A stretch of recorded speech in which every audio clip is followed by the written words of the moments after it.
welcome to the Moving Forward Talk Show. I'm your host, Jennifer Collins, along with my friends Christy and Emily. Our whole goal here at Moving Forward is to demonstrate that life goes on and healing happens as long as you keep on moving forward.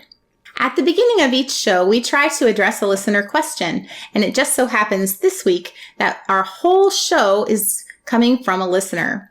And I want to give you a few of her thoughts before we begin. One of our listeners says, I'd love to hear more about everyone's experiences with early transitions, or first steps, if you will. Transitioning to a new wardrobe, battling with feeling silly wearing makeup, being scared to cut your hair because you can't hide that, and now everyone will know. The shame we grew up with can be a hard cloak to shake off, and I'm sure several people have similar struggles. Hearing these relatable stories could be very encouraging, and I feel like that's a side that hasn't been discussed much. So we'd like to talk about our internal feelings. We'd like to talk about the reactions of other people around us. We want to talk about maybe our first haircut or our first piercing or wearing swimsuits or getting tattoos, going to a different church, listening to music that might have been prohibited for us before, our first Christmas if that was changed, and if we had any culture shock during that time.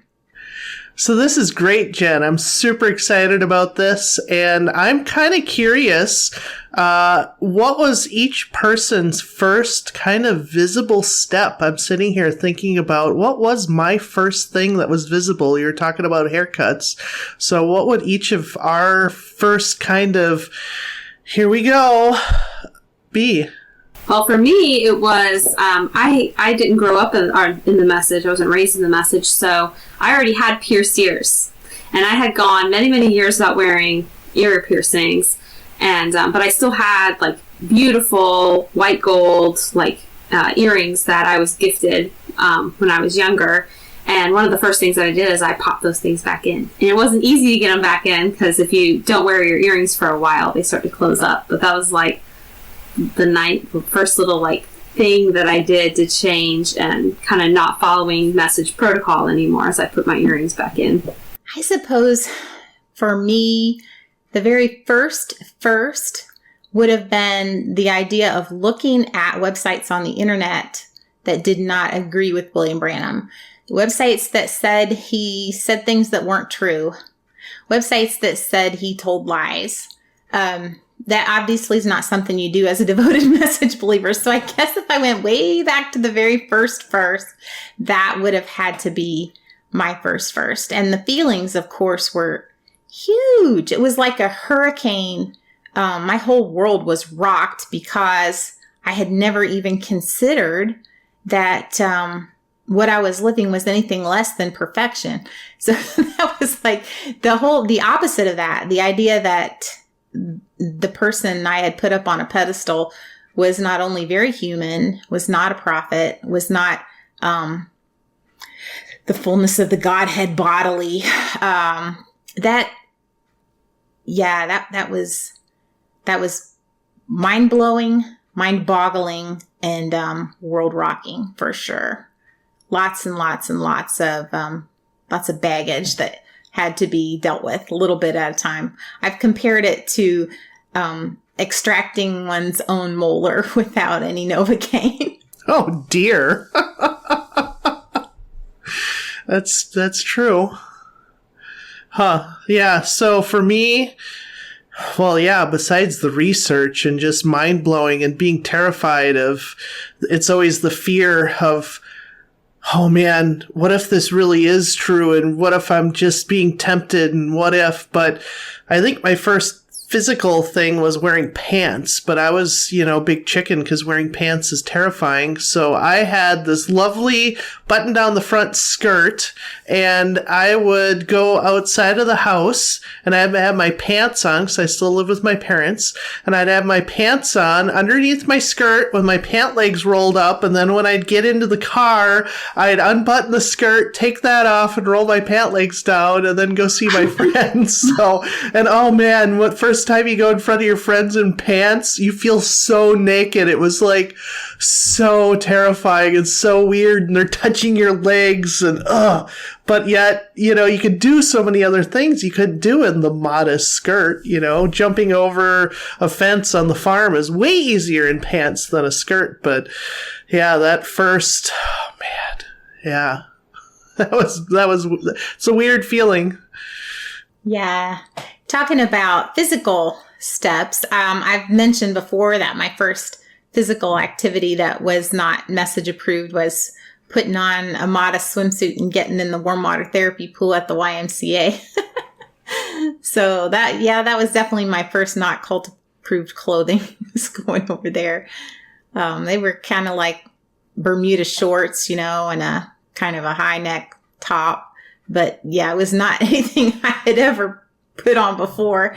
It sure felt, like you said, naked. I ended up I left the warm water therapy pool and went to the colder pool because there were elderly gentlemen who liked to sit on the bench at the end of the warm water therapy pool.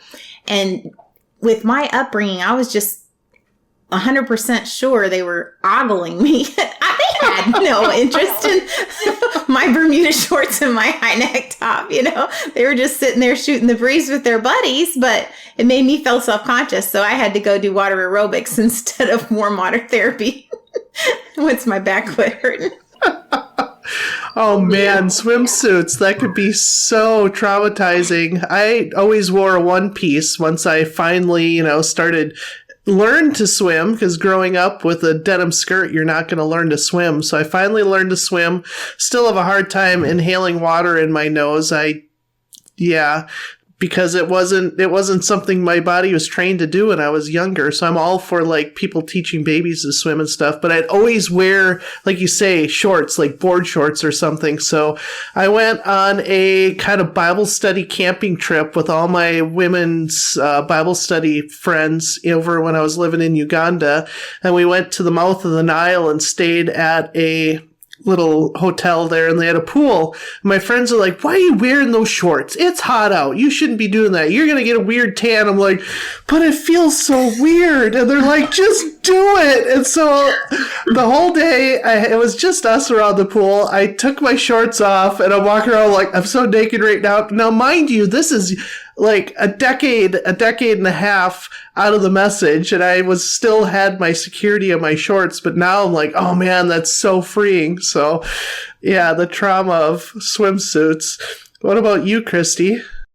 So I got a swimsuit pretty early on. I had grown up swimming. I'm from Florida, so swimming is part of my DNA. It was like every day in the summer we were out in the pool, or we would walk down to the lake and go swimming. So it was a big deal to get to swim again. The first swimsuit that I bought was not a swimsuit. It was like leggings almost. And then I had like a long, like athletic top that was like, I thought it kind of felt like a swim material, but it was like not a swimsuit. Because I put on a swimsuit at the store and I was like, I cannot do this. It just feels so awkward, which is like, looking back on it, it's kind of funny because I was in much better shape at that point in my life than I am now at 35 and, 27 weeks pregnant. And now I'll wear a swimsuit. It doesn't even bother me because nobody cares. Nobody's looking at you. They're doing what they're doing. We went to the beach last week with my kids, and I wore a swimsuit. I don't even think I got in the water because it was like icy. My kids were all for it, but I was like, this is too cold. But yeah, I didn't even think about it the whole day. It was just kind of a fun thing. It's weird to think how much brain cells I committed to trying to determine what was appropriate for modesty early on leaving. It's just become this thing where nobody's interested in me. Like, everybody's going and doing their own thing at the beach or at the pool. Just like Jen and those gentlemen who probably did not care. It made no dent on their brain to have her swimming in there, but for her it was like this big thing. And I think that hypervigilance is so relieving when it leaves, and it does take some time. And for different people it happens at different points. So, but yeah, that was my experience. It wasn't a swimsuit. It was it was as much clothing as I could reasonably wear into the pool. remember the first item of clothing I purchased that was besides the swimsuit. That's something I was going to wear out in public. And it was really something that a lot of message ladies wear, but they wear it like when they're riding motorcycles or bicycles or horses. So it was a split skirt. Now, not a skirt with a slit, but so it had two legs, right? But they were so full that it still looked like a skirt from the back and from the front and from a distance. So that was black. And I really felt like I was styling because I had on it something that wasn't something I'd worn my whole life. Yeah, I had a pair of those early on. For me, I didn't immediately jump into wearing pants. It was probably 6 months, 7 months before I even got the nerve up to wear a pair of pants. That was only when it got cold that year, and I was like, I am not doing the 2 levels of long johns under my skirt again this year. I'm going to put on appropriate attire. But I had one of those, but I bought skirts that wouldn't have been message appropriate. That was one of the things I did. I went and I bought the straight skirts.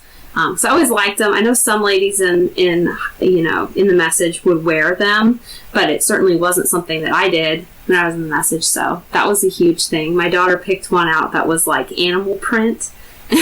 She was 3 at the time, 4 at the time.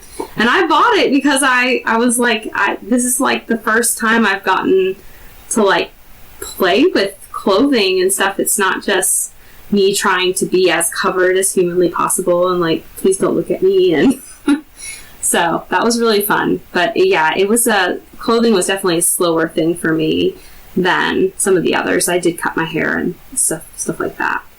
What's ironic about the clothing thing is you think you're so covered up and not sticking out when you're in your long hair and your skirt and stuff. And now if you're in the store, you see someone, you're like, oh man. And then you realize your friends are like, yeah, we always wondered about those skirties, So here we are trying to be, whatever we are and not sticking out, but they're staring at us a whole lot more than if we were at the beach in our swimsuit on a normal day. We're definitely, they're ogling a whole lot more. Not in the way we thought, but definitely looking at us if we're walking into Walgreens in our skirt and long hair. So, oh yeah, the memories. I remember in another episode, Emily, you were talking about going to church with your grandma, and I know that your grandma had been praying for you for years because she felt like that the high control group you were in was a cult. And so I was wondering, was your grandma an ally when it came to the wardrobe? Because I know you were young. You probably didn't have a whole lot of money to go out and buy whatever you wanted to wear. I think she was supportive, but yeah, I had a job at that point because I left for 2000. I was 20 when I left, so I had a job, and then that was a good excuse. My job, I could wear pants, that was dress code. So it was, yeah, she did. But I think the biggest thing that what I think of with grandma is when I gave her first Christmas present from a grandchild, because both of her kids were in the high control group and married spouses. I think both of her kids were married at the time when they went into the high control group, but all 3 of us grandkids were in the high control group. So there was never Christmas. My other grandma had other grandchildren, and so there was always Christmas. But when we go over there, go for the dinner. Now your cousins are opening all these fun presents. You need to go home. And you're like, why? This makes no sense. And then 3 days later, grandma would show up with the presents, and it's so confusing. The Christmas, that's a whole nother topic. I know we can do a whole show on Christmas. But yeah, I think the biggest memory as far as with my grandma is giving her first Christmas present, and just her giving me a Christmas present and accepting it. And that was a big deal for us. I don't know why our family in particular, I'm talking about my husband and I, we were okay with having a Christmas tree, but we drew the line at outdoor lights. And I have no idea why. It really made no sense. And so I think, if I recall correctly, and John's probably thinking that that's not the way that happened at all, but I think maybe we got an angel that was lit up, and that was maybe the first outdoor Christmas decorations that we had. And it did, expand from there. We eventually had the whole house, lined in white lights and everything. And that was a lot of fun. We got 3 deer for the front. And that, it was kind of over the top Christmas decorations. And I love that kind of thing. And John loves that kind of thing as well. So I can definitely relate, Emily, but it was just everything I feel like was sort of slow in coming for me. And, maybe that's just part of being a young family with small children. Your priorities aren't always necessarily exactly the fun stuff that you would go out and get if it was just you.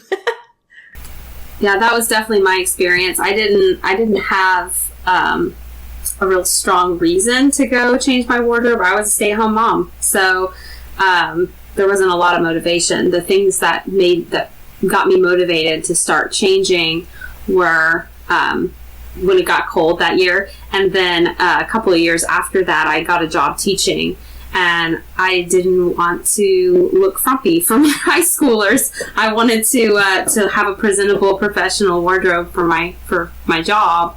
So then I started playing with some of the fun stuff, and I branched out a lot more in what I was wearing and how I was presenting myself with like holidays and stuff with my kids. That kind of stuff has gradually changed.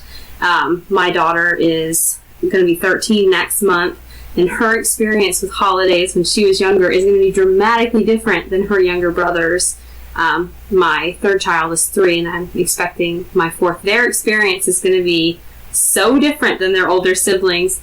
Not because my older siblings were raised in the message, because we left when they were really little, but it's just, it took us some time. Like, it wasn't an immediate thing that we just changed everything over. My daughter and my son, I don't think they ever did the Easter Bunny. We hid eggs, but we never talked about the Easter Bunny. But my little one, the Easter Bunny, pooped in his toilet this year, and we went all out with it, made it so cute for him.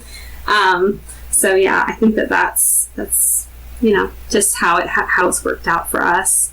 I think it's different for every person and every family, what you prioritize, what's important for you to change, especially for those of us that leave the message, and it's not about that. It's about, this lifestyle, this thing that we were a part of, wasn't uncomfortable for us necessarily, but the doctrinal piece of it and the truthfulness of it was the thing that made us get out. Then all of this other stuff kind of trails behind the sort of intellectual, spiritual things that change first. Yeah, and one thing I want to be sure that we leave our listeners with is the idea that the best part about not being part of a high control group is you're the one in control. It's your walk with God. It's what you research and what you decide is right for you and for your family. That is where you end up. And we're not here to tell you, you got to do this, you got to do that, you got to do it in this order or that order or in this time frame or that time frame. Everybody's choices are very personal to them. So just feel that freedom. Feel free to figure things out and trust God and look to the Bible, and don't be scared of mainstream Christianity if that's a route that you want to go, because people have been trying to figure this stuff out for centuries. And a lot of really smart folks have spent a lot of time figuring this stuff out. And that was really, I guess, what I spent a lot of time doing, because my personality is such that I can't just do something willy-nilly. I have to be convinced that this is right for me and this is what I think is okay to do. And I guess that's why I really never felt guilty. I might have felt awkward, but I never felt guilty about any of the choices I made ever. And I'm probably weird that way. That's a really, really good point you make. And, thinking about all the transitions and wearing swimsuits and pants, and I'm sure we can talk about our first haircut too. That was quite an interesting experience for me. But I know someone who was in the high control group for 41 years, did a Bible study with her daughter, and just simply through that Bible study, God opened her eyes to the fact that scripture had been manipulated to her.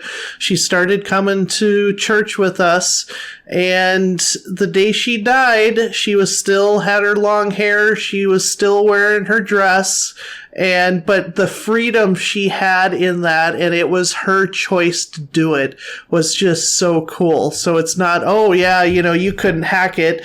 That's why you left and you wanted to wear the pants. No, it's a lot bigger than that. And if you don't want to wear the pants and you want to wear the skirt the rest of your life, cool, do it. It's your choice. Yeah, that's a beautiful thought. We were talking about decorations and holidays, and I do remember there was one sort of sudden change that happened to me. I was driving to church, going through the back way through our neighborhood, and I saw an Easter tree. Now, Easter trees are not as common as they used to be, but when I was growing up, just about every yard, especially every yard where they had children, there was a little tree with no leaves on it yet, but there were Easter eggs at the end of almost every twig. And I used to think they were so heathen and so horrible, and such a thinking about Easter eggs and bunnies instead of Jesus and everything. But on the way to church, having left the message, seeing that Easter tree, I was just full of joy, because I thought, oh my goodness, they're celebrating Easter. They're celebrating the resurrection of Jesus. And that Easter tree is so pretty. There are no flowers out yet, but it was just beautiful. And so that would sometimes moments happen, like little epiphanies, and they're sort of fun when you're having left a high control group. So on the topic of trees, just thinking about that, and, Easter trees and then Christmas trees, we'll get into a whole deal on that at the end of the year. But think about, God redeems these things, and someone who had actually been in the message 31 years and left with her husband, their question the summer that I was with them, kind of talking to them as they left, they reached out to me after years and years of no contact, because I was the horrible, evil person in the church that left, and they heard all these terrible rumors about me, which I was kind of surprised to hear, all the gossip going on that was not true. But their question was, how do I know if this is right before God, And I'm like, is it drawing you closer to God, or is it taking you away from God, or is it neutral? There's a lot of neutral things in life that whatever. And so what if something has heathen origins? There's things that have Christian origins that have turned heathen, and God is bigger than all of that. And I think in these high control groups, they really, really try to put God in a box. So, I have good friends who aren't a Christ follower. And guess what? They're really, really good friends, and I love my friends. And am I sitting there judging them because they don't go to church every Sunday? No. Yeah, I think that's probably a topic we could address with a whole episode. But we should go ahead maybe and talk about first steps toward having friends outside of your high control group. I think that's super important.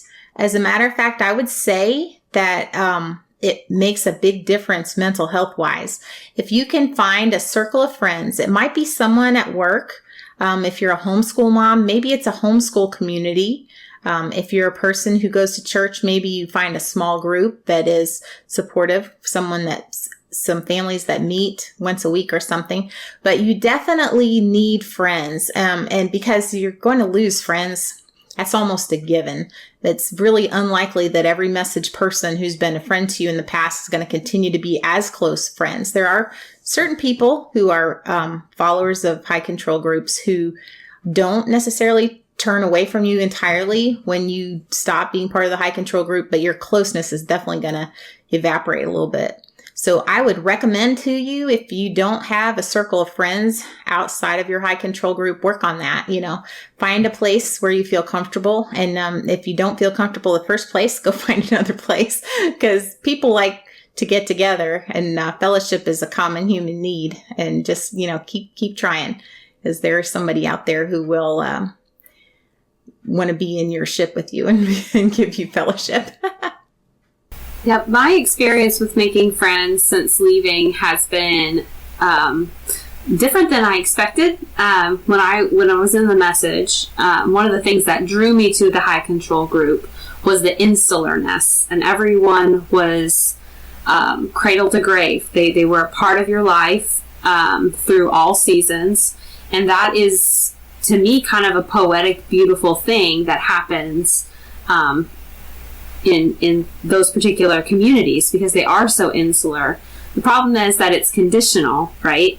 And because it's conditional, you have to follow the rules, you have to do the things you're supposed to do, and then you can be included.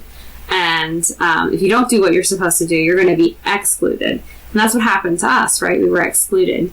So I came out of that, and I was trying to find a group that was the same sort of dynamic.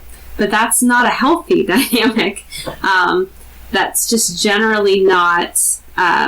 people have socialized, and they have social groups. They will have their group of work friends, and they'll have their group of friends from high school, and they'll have their group of friends from this or that. And that's kind of a more organic way of having those social connections, which I had to learn. So what I've discovered is that different seasons give themselves over to different social interactions and different social groups. So when I first left, we joined another church, and I got plugged in with some moms in that church, and those relationships are lovely. But as my kids got older, we moved away. I had to branch out and make new friendships, and I had all these friendships with homeschool moms. I had work friends from school, and all these different things, and we would do different things with different friend groups. And then now I'm in this season where my older children are going to be going to school next year. My second child has already started at public school. My oldest is starting in public school. So I'm in a different season. And all these people I've been homeschooling with for years, they're still my friends. I still get together with them as I can, but I don't see them quite as often. So I'm having to, once again, take a step back and figure out, what season am I in? Where can I plug in? Who can I reach out to socialize with that has similar needs in terms of like conversations, similar experiences that we can discuss. And so I have decided to start going to a mom's group. I don't know anybody there. I'm going to be starting next week, but hopefully I can meet some moms that have similar aged little ones so that I can have play dates with them. We can talk about things that are relevant to where I am in life right now. So all that to say, when you leave a high control group, it might not look the same as what you had before in terms of your social circle. It might be a bunch of smaller circles that are kind of disjointed, and you go to dinner with these ladies twice a month, and you see these people 2 times a week because of an event or something. But not everybody shows up to everybody's birthday party that you know, because that's how it was for us. Everyone went to everything, which is kind of nice in a way, but not typical. I think it also, the process of becoming friends. I think about in the message, you meet someone. I remember when I was really young, we were down in Houston on vacation, and we met someone, somehow got talking to this random stranger on the street and found out they were a member of our high control group, and we instantly bonded the family and hung out with them all day. And I mean, they could have been an axe murderer. You think about some of the creepy people that hang around that high control groups protect. Like, come on.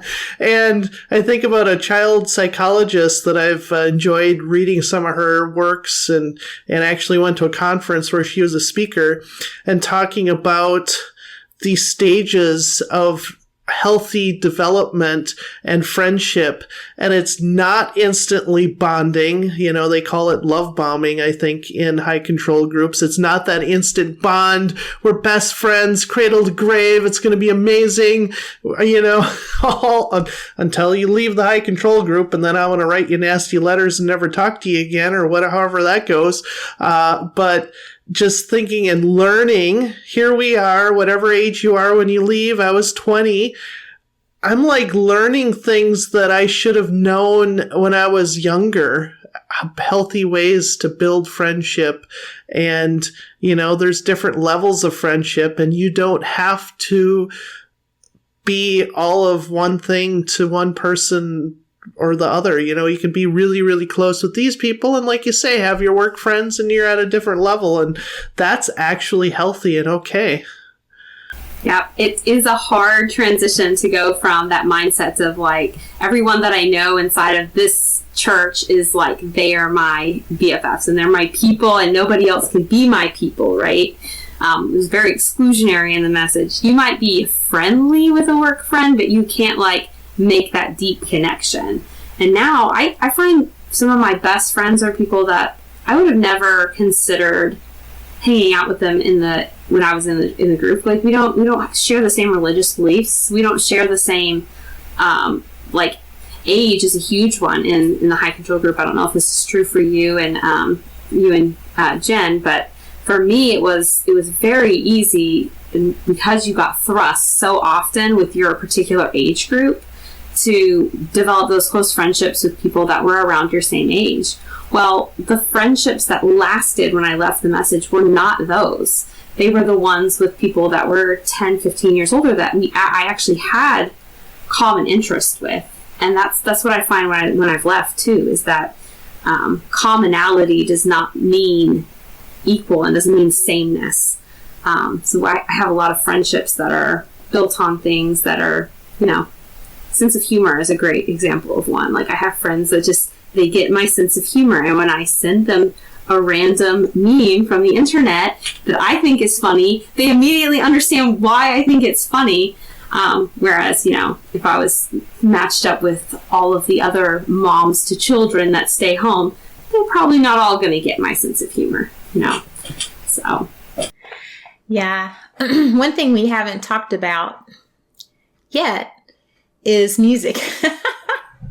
And I realized that everybody's experience was all over the place in the high control groups, probably.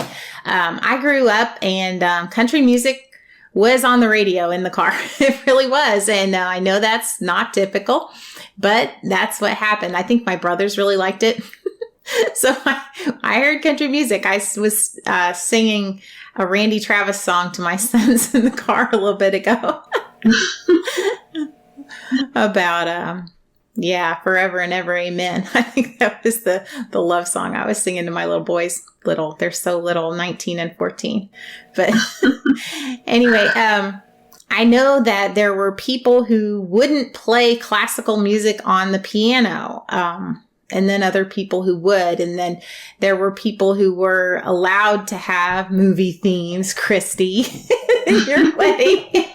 And people who were told now that's the new rule at church is we can only have church music in weddings, you know. So I think it probably depends on who's in charge and what they're going to put up with, you know, what you know, where your lines were drawn as far as music went. Because other than a few popular musicians from the 1960s, we weren't really told, you know, what you should listen to, except, you know, it shouldn't be, what was the word? Boogie woogie. You shouldn't listen to boogie woogie. Yeah, for me, I grew up, I listened to everything. My mom was a really good singer, and she sang at the church that I grew up in. And then my dad listened to all kinds of stuff. He wasn't particularly like a music lover or anything, but he always had like the classic rock on in the car, you know. So I listened to pretty much everything. There was definitely music that was discouraged when I was growing up, like, you know, like rap and like, you know, kind of vulgar stuff, rock and roll, some of that.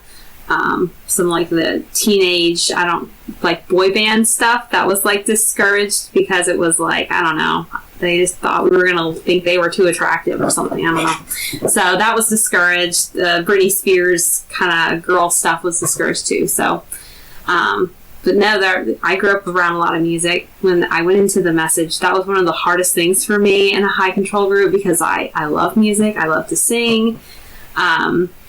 So yeah, that was a hard one. That was one that, like, I wasn't a good toe walker. Like, I didn't stick to the line very good. I definitely dipped over into like the more worldly music options that were out there. So yeah, my wedding had themes from like movies, and then I also had Taylor Swift's Love Story was played, like instrumental on the piano at my wedding beforehand. So I love that song.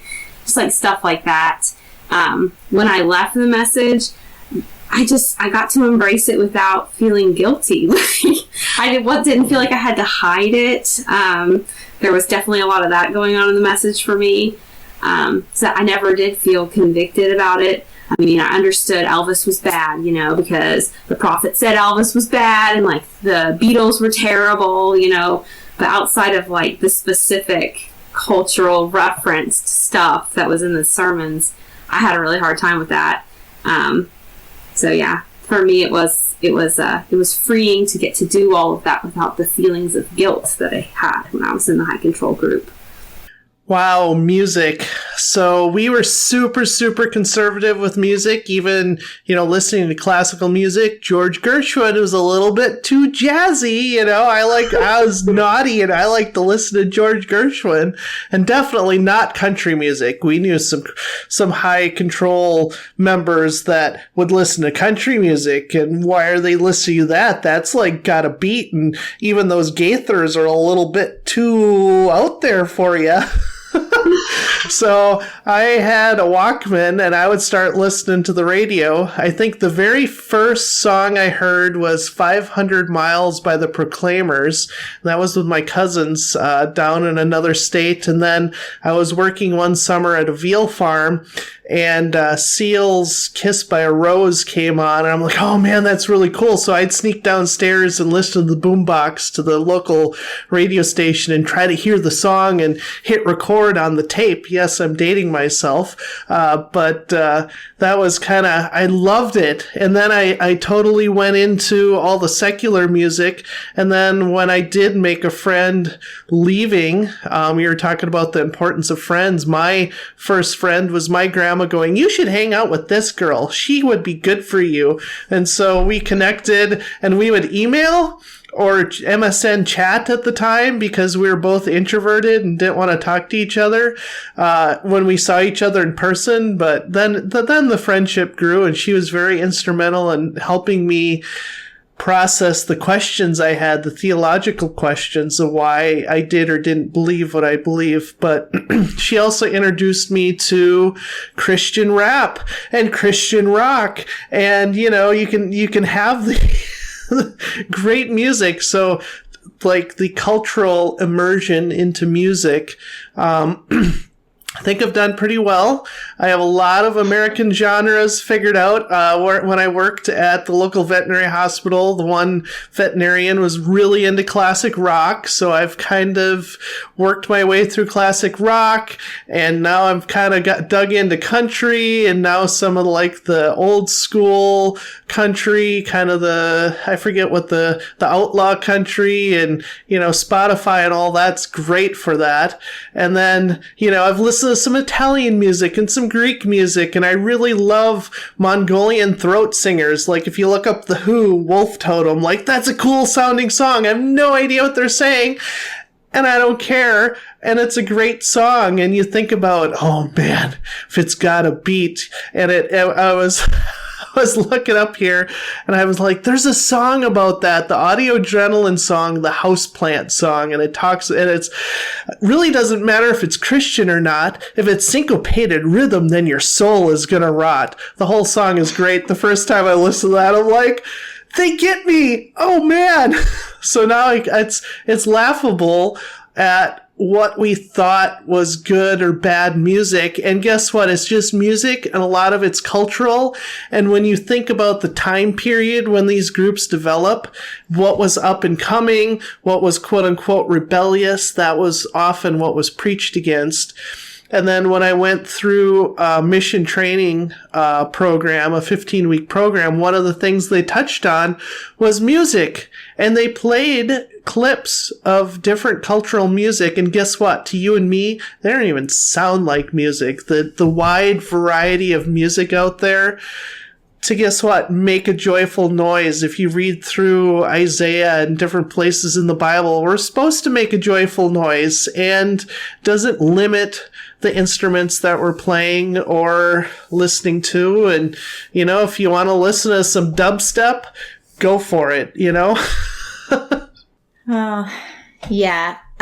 One thing that is a happy memory to me, having left our high control group, is the first time I ever went dancing, because John and I we went to Mexico with some other people who used to be part of our high control group. And there were a couple different couples, couple different guys. There's a decent sized, moderate sized group of people who went. And the disco was not open until 11. That's past my bedtime. But somehow I made my eyes stay open long enough to go. And I'm trying to remember one of the songs that they would sing. I'm sure it would probably tell you what year it was, and I'm not going to come up with what it was because it was nothing memorable, but it was sure fun. And that's something I wouldn't mind doing again one day is go dancing, because there's just nothing much more joyful than moving your body to music. And when you look in the Bible and you see where, you know, David was dancing, and he wasn't necessarily being real modest with his dancing based on the way his wife responded, you know, I mean, and yet she was the one who was in the wrong, because God was pleased with the way David was praising him through dance. And it's just odd the way that high control groups have taken something that God created, something that's found in the Bible, and made it something shameful, and kind of just taken part of the joy out of life for whole families and whole generations of people. It's really great to see. My daughter plays piano, and she's getting pretty good. She's 13 now. I've been taking it since she was like 6 or 7. So she's really good. But she can play pretty much any kind of music you put in front of her, and she gets to choose. Like, I'm not choosing her music. Her piano teacher's not choosing her music. If she hears a song she likes, she gets to play it. No judgment. It's not even a thought for her. She's played beautiful classical pieces. She's played, you know, pop songs, like, modern pop songs. She's played pieces from movies. She's played everything. One of her favorite things that she played is that when she was a little bit younger, one of her favorite shows was this show called Gravity Falls on the Disney Channel, and the theme song of that, she played that, and she worked on it for weeks, and she just mastered the thing. And we were so proud of her because it's kind of a faster song. It's just stuff like that. Just, she has so much joy in music. She's just now starting to, like, compose her own. And all of that wouldn't have been possible. We would have kept her, if we were in the message, it would have been, you're going to play church songs, you're going to play piano songs, because the whole point of doing this is to do it in church. So yeah, just getting to have that joy in it. It's been really nice to give that to our kids, and without the guilt that I felt doing it, because yeah, I definitely have always loved music. I've had an ear for music. I like to sing, and I have a wide variety of likes. So it's really nice to see that. My daughter also shares that with me, that she doesn't have to have any of, like, the hang-ups about it that I did. So in music, have either of you gone to a concert, and what was your first concert and those kinds of experiences? I don't even really remember what my first concert was. I was still in the high demand group. I was going to leave the next month. Didn't really know it. Hadn't really planned that out. And actually went out to New York for a concert. I was secretly a giant fan of a band from Ireland, and a friend who I'd never met in person invited me out to New York because we were members of, like, this band's fan club, and there was Z100 Zootopia, so it was a giant all-day kind of concert event. Aerosmith was there, and Nelly Furtado, and Shaggy, and I don't even know, and then the Corrs were there, so I went to that, and talk about giant, like I'm still wearing the skirt and everything else, and that was all a bunch of culture shock, but that was fun. And then went to some Christian concerts, and my first mosh pit experience, I think, was at the OC Supertones, a great Christian ska band back in the day.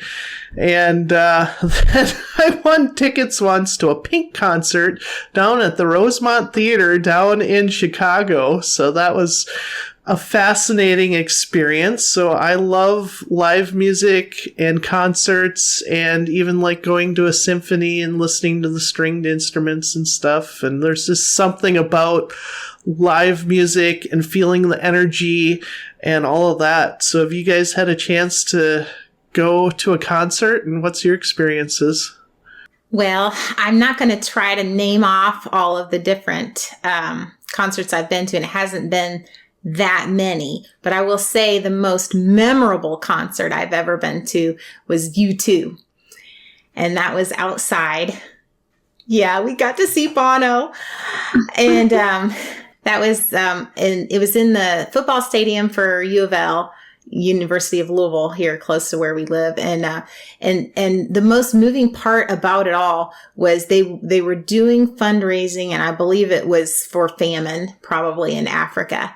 And they had people holding up parts of a flag or something, but it was just beautiful. And yeah, I ruined a pair of white pants on the bleachers, but other than that, I really enjoyed listening to Bono and U2. That was a good night. We took I think we took two of our boys. I think the littlest one would not have appreciated it, and so he got to go to bed with his cousins and spend the night. Yeah, I grew up, I went to a handful of concerts. We used to go as my youth group when I was in the Methodist church. We would go to, it's called Rock the Universe. It's in Orlando. So it was like a 6-hour drive, and we get to go to one of the parks or something. And then Rock the Universe is a Christian concert. And the one year we saw the Newsboys. We saw Chris Tomlin one year. Like, it's all really big name Christian artists. So I did that. I know I saw somebody in concert. I don't even remember who it was. It was some country singer my friend invited me to go to. I honestly don't remember who it was. And then I had this big gap in time when I was in the message where I didn't go see any live music. Since leaving, I went and saw Chris Tomlin at at a baseball game or something. Like, saw a baseball game, and then his concert was after. So I saw that. I've been to a handful of others. I'm not a big, concert fan. The loud is just, I love live theater, and that is something that I do pretty regularly. So my daughter is involved in community theater. I have personally been involved in community theater, and I like to go see plays and musicals. So I do that a lot. We really like to go to the ballet where they have the orchestra. I've just always enjoyed that because I am a horrible, horrible dancer, and I think it's awesome when people are good at it. So I like to go see people that are good at it dance. I really enjoy it, but not part of my skill set. So yeah, I really enjoy getting to go do all of those things and experience that. But yeah, I haven't ever seen anybody as cool as Bono in a concert. So if I was very musical, I would be able to tell you every band that I have seen. And it hasn't been that many, just a handful. But I'm not that musical. John is the music person in our family, and I get to ride along on his coattails. I remember there was one concert we went to, and I don't remember the headliner. I remember that Poison was one of the other bands alongside, like an opening band or something. And I remember that there was so much smoke in the building. It was not even funny. I was not having a good time. And then when I left, somebody decided to poke me on the behind, just as a joke, I'm sure, with the people they were with. But I really felt bothered and violated by that. So I would just say, if you're just leaving a high control group, maybe stick with smaller venues for a while, and make sure you're with a big group of people and kind of stay in the middle of them. because some people go to concerts and they just act the fool. Yeah, it's really not my scene. Like the whole, like, I don't know, it's too loud. There's too many people. I much prefer, like, give me my assigned seat. I will go sit in my assigned seat, and there's an intermission in the middle. We can get snacks. Like, I prefer that kind of environment to the concert environment. I know it's, like, supposed to be really fun, but to me it's, like, really overwhelming. I don't think that's going to change. And there again, that's a decision each person gets to make for themselves and follow their own instincts and make their own decisions. It's just nice to have the freedom to figure out where you want to go and when you want to go and not have people telling you, you can't do that. Unfortunately, that's about all the time we have today. We were just finishing talking about music and theater, and we were going to segue into talking about homeschooling a little bit and how that varies from one family to another. Thank you for listening. We hope you found the show informative and helpful. Feel free to contact us at movingforwardtalkshow.com with any questions or ideas for future shows. We look forward to hearing from you as we continue to demonstrate that life goes on and healing happens as long as you keep moving forward.